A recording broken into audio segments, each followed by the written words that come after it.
I don't know how Savannah even survives. She's literally nothing in life."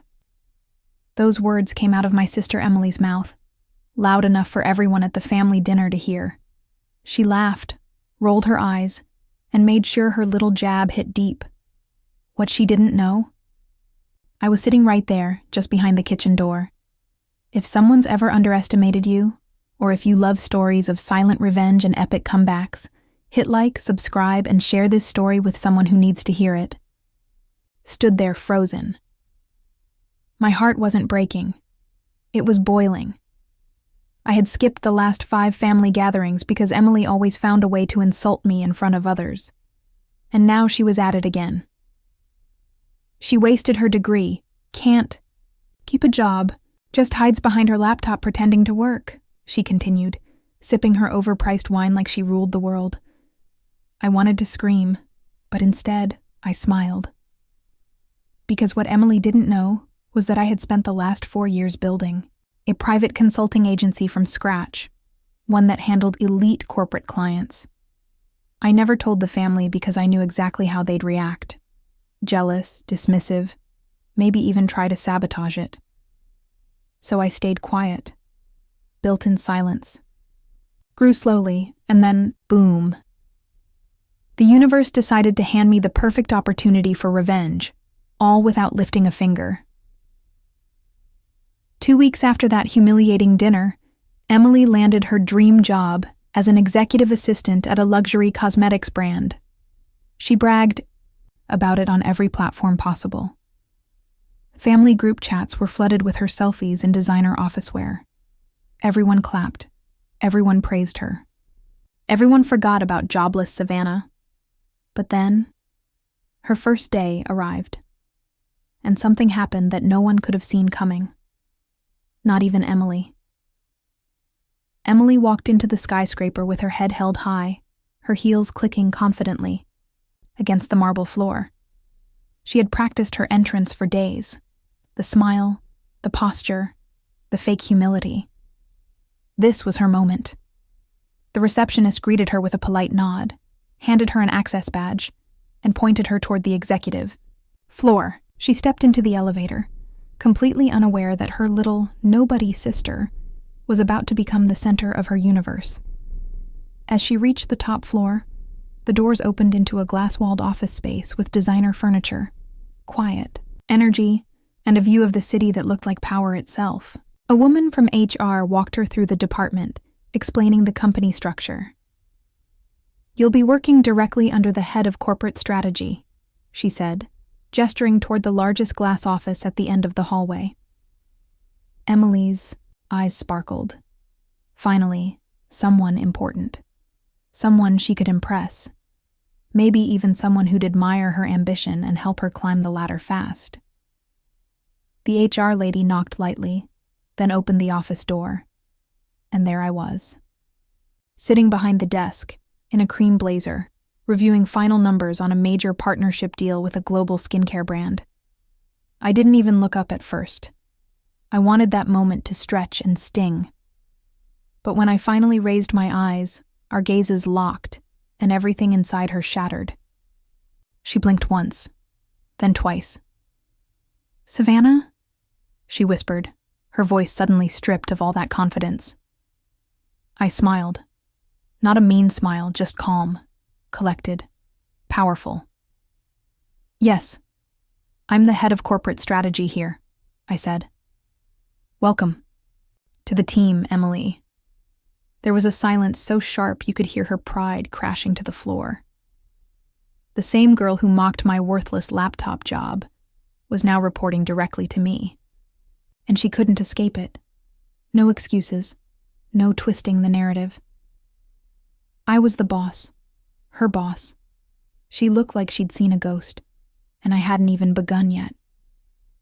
Emily stood there frozen, like her brain couldn't process what her eyes were seeing. Her mouth opened, then closed again, as if searching for a comeback. But nothing came out. I let the silence hang just a little longer, then casually gestured toward the chair across from my desk.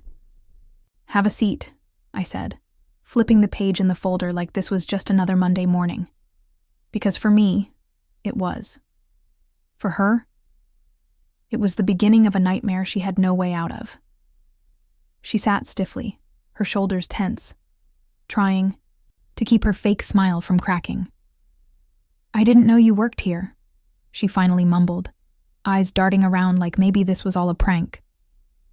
"I don't just work here," I replied, still calm, still collected. "I helped build this department from the ground up. The company brought me in to clean up their corporate partnerships and triple their revenue, which I did, in 2 years." Her eyes widened. She clearly remembered mocking me during a family dinner. "Savannah probably just sells stuff online. Or runs some MLM," she had laughed. Now she was sitting across from the same woman she called a failure. And that woman controlled her calendar, her projects, even her future in the company. "Oh, and one more thing," I added casually, pushing a paper across the table. "This is your onboarding checklist. You'll report to me directly, which means you'll be required to attend the 7 a.m. strategy calls every day." She hesitated. "7?" she asked, trying not to sound panicked. "Sharp," I said. "Late arrivals don't last long here, but don't worry. I've got high expectations for you." I could see her hands shaking slightly as she picked up the paper. It was poetic. She had spent years painting me as the family failure. And now? She couldn't even fake confidence in front of me. What she didn't realize yet was that I wasn't planning on humiliating her. I was going to let her do that to herself, slowly, painfully, and in front of every senior executive in the company.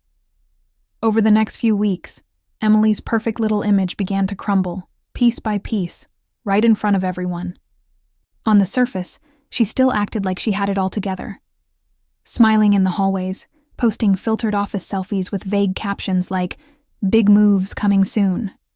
But inside those glass walls, where the real work happened, she was falling apart. She missed her first early morning strategy call. I let it slide. Then she turned in a project brief riddled with spelling errors and incorrect numbers. I flagged it gently, professionally, in front of the entire department. "Let's double-check the figures before sharing them externally," I said calmly. No drama, no yelling. But the looks from the other team leads said enough. Everyone saw it, everyone noticed. She came to my office later, clearly flustered. "I didn't know the numbers had to be finalized by this morning," she said, trying to explain, eyes slightly red. "Nobody told me." I leaned back in my chair. "Emily, this isn't about what you didn't know. It's about how fast you're willing to learn. This position isn't about looking the part. It's about being 2 steps ahead, all the time." She swallowed hard. "Right," she whispered. "Of course." And just like that, the power dynamic had flipped. The same sister who used to call me lazy and pathetic now needed my approval to keep her job. But what Emily didn't know, and what made this all even sweeter, was that our company was about to launch a huge internal reshuffle. 3 new leadership roles were opening up, and I had full authority to recommend people for promotion. The CEO trusted me, the board trusted me, and everyone else? They were watching, including Emily. She started showing up early, working late, asking me questions she once would have rolled her eyes at. She was trying. I'll give her that. But it was too late. The truth about her skills and her ego had already started to spread. And then came the company-wide retreat, the moment where everything would change. The company retreat was held at a luxury estate just outside the city, the kind with manicured lawns, private chefs, and giant chandeliers hanging from every ceiling. Everyone from junior analysts to top executives was there. It was the biggest internal event of the year, team bonding, strategy presentations, and most importantly, the announcement of upcoming leadership roles. Emily walked in dressed to impress, heels clicking, makeup flawless, fake confidence painted across her face. I could see her scanning the room, trying to figure out who knew what. Rumors had already been flying about her mistakes, her performance, and her relationship. To me, people whispered when she walked by. Some smiled politely. Others didn't even bother. When the CEO took the stage, everyone fell silent. "Today," he said, "we're announcing 3 new promotions that will define our next chapter." My heart beat steady. I already knew what was coming. The first name was called. Applause. The second name. Applause. And then the third. Savannah has personally recommended our third candidate. Someone she believes has potential if they're willing to evolve. A hush spread across the room. Then the CEO read the name. Liam Carter. Liam was Emily's junior, a quiet, hard-working analyst who had helped fix one of her biggest project mistakes behind the scenes. He wasn't flashy, he wasn't loud, but he was consistent, humble, and sharp. Everything Emily pretended to, beyond he actually was. The applause was loud. Emily didn't clap. Her eyes were wide, locked on me from across the room. The message was clear, not just to her, but to everyone. Favoritism had no place here. You earned your seat. And Emily hadn't. At the closing dinner, she pulled me aside, voice low and bitter. "You could have given that spot to me." I looked her straight in the eye. "You gave yourself that spot. When you called me a failure, remember?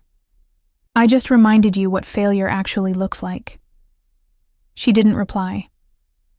She didn't need to. The silence said everything. The girl who once mocked me in front of our whole family now had to answer to me. She learned that power doesn't come from loud voices or fake smiles. It comes from consistency, humility, and quiet success that doesn't need to brag. I didn't destroy her. She destroyed herself, the moment she underestimated the one person who had been building an empire.